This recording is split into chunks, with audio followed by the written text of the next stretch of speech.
ainsi que le rappelait tout à l'heure très justement le représentant du gouvernement américain, puisque nous avons également célébré le débarquement de Normandie, la libération de Paris, de la France et le débarquement de Provence il y a quelques jours.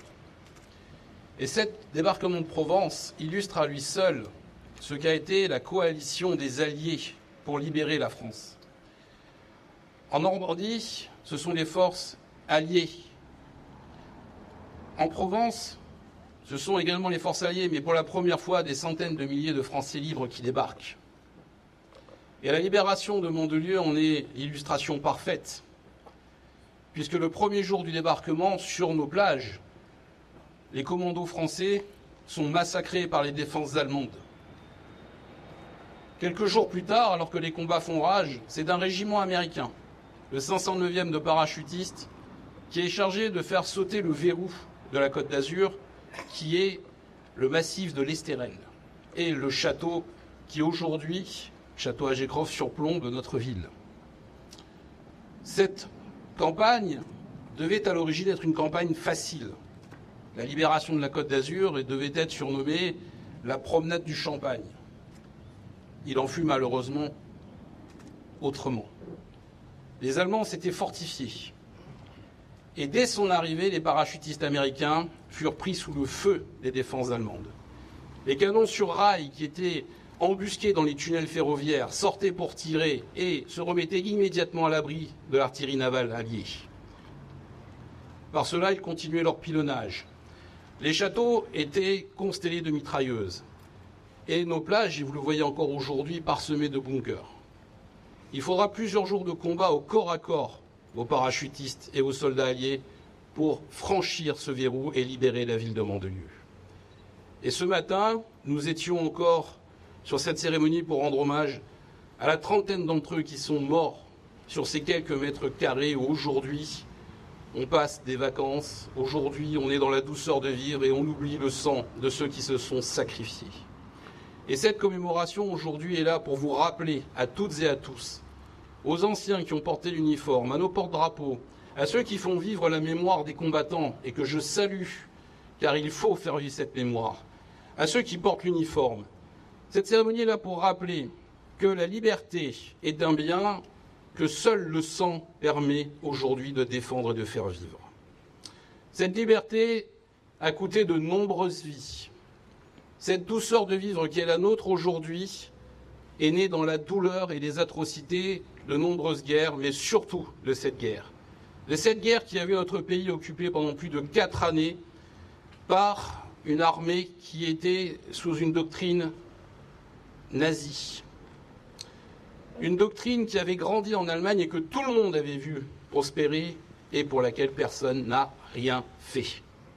Jusqu'à ce qu'il soit trop tard et que malheureusement ce soit le prix de la vie et des innocents qui répare cette erreur. Cette commémoration aujourd'hui rappelle que ces jeunes hommes venus du monde entier, qui avaient un destin tout différent tracé devant eux, des familles, des proches, des rêves, aujourd'hui reposent à jamais sur les plages et les roches rouges de Mandelieu.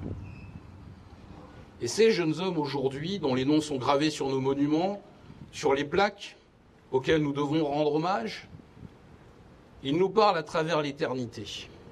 Et leur message, c'est de faire en sorte que leur sacrifice n'ait pas été vain, que leur mort n'ait pas été futile, que la mort de ceux qui ont résisté, de ceux qui se sont enfuis pour rejoindre les forces françaises libres, de ceux qui ont traversé la planète pour se battre, n'ait pas été perdue. Et je vous le dis très sincèrement, je ne pense pas que ces jeunes hommes et ces jeunes femmes qui sont morts il y a 80 ans sont morts pour une France telle qu'elle est aujourd'hui. Notre pays aujourd'hui n'est pas à la hauteur du sacrifice et ne sera à la hauteur de ces vies perdues que si le citoyen et chaque citoyen décide enfin d'assumer ses responsabilités et d'accomplir son devoir. Il n'y a pas d'autre voie. C'est un devoir moral, c'est un devoir historique, c'est une mission sacrée. On ne peut pas y déroger, on ne peut pas s'y soustraire, sinon à faire que tous ces morts aient été inutiles et ce n'est pas acceptable.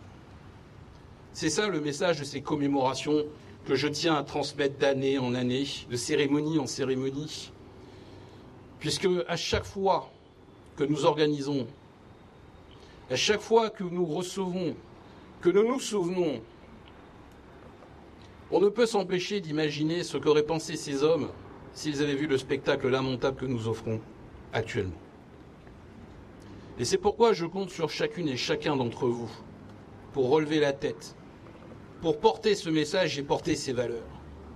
Ces valeurs, ce ne sont pas des valeurs arriérées, passives, poussives, perdues, anciennes. Ce ne sont pas des traditions, c'est tout simplement ce qui fait l'essentiel d'un être humain. Vivre avec fierté, avec dignité et surtout avec sa liberté. Votre liberté n'est pas acquise.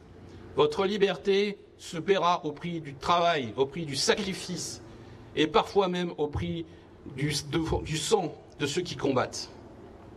Et ce prix à payer est tellement élevé que vous devez faire de cette liberté quelque chose de digne qui se transmettra et qui fera la fierté de votre pays. Voilà le message de ces commémorations, voilà le message de ces souvenirs, voilà le message de ces cérémonies et voilà le message que ces hommes et ces femmes nous crient à travers la mort. Dans notre vie, nous continuerons à les honorer. Nous les honorons bien sûr par la pensée, mais également dans la pierre, également dans la réalisation des grands monuments. Nous réaliserons bientôt, pour rendre hommage également aux aviateurs, nous rétablirons une stèle sur la plage, là où s'est écrasé un B-24 Liberator pendant les combats de 1944 et dont l'équipage a disparu en mer. Eh bien, nous allons réaliser dans quelques mois une stèle qui leur rendra honneur. Et à travers elle, nous rendrons honneur à tous les aviateurs, quelle que soit leur nationalité, qui sont morts au cours de la plus grande bataille aérienne de l'histoire, celle qui a vu la libération de l'Europe.